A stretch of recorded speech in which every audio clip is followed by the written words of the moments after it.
কবিতাৰ শিৰোনাম হীনমন্যতা। কবি দিগ্বিজয় নাথ, পাঠ উদয়ন নাথ।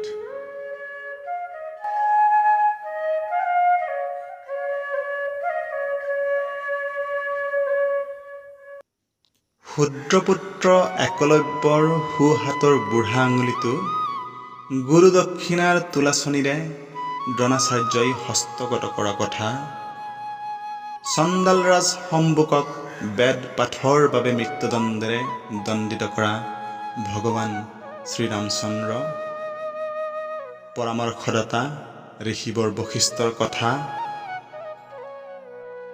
অবাঞ্ছিত নিচ বংশোৎসৱ বুলি নিজ গৰ্ভজাত সন্তান কৰ্ণক অস্ত্ৰ শিক্ষা গ্ৰহণৰ পৰা বঞ্চিত কৰা মাতৃকুন্তীৰ নিৰ্মমতাৰ কথাই সোঁৱৰাই দিয়ে বিস্মৃতিৰ অতল গৰ্ভত লীন হৈ যাব খোজা 1962 চনৰ এক গভীৰ নিশাৰ মাতৃহীনা দুটি অবোধ শিশুৰ কৰুণ আৰ্তনাদেও বিগলিত কৰিব নোৱাৰা, পুলিচ মিলিটাৰীয়ে পঘাৰে বান্ধি টানি চোচৰাই নিয়া মানুহজনৰ কথা।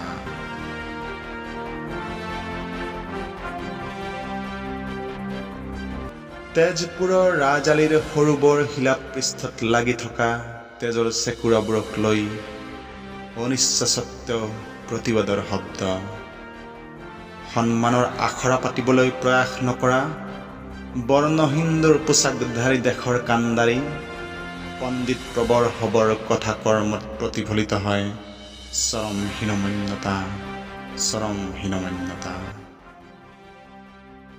হে বিষ্ণুৰাভা, তুমি আমাৰ চিৰযুগমী আভা, তুমি আমাৰ চিৰযুগমী আভা।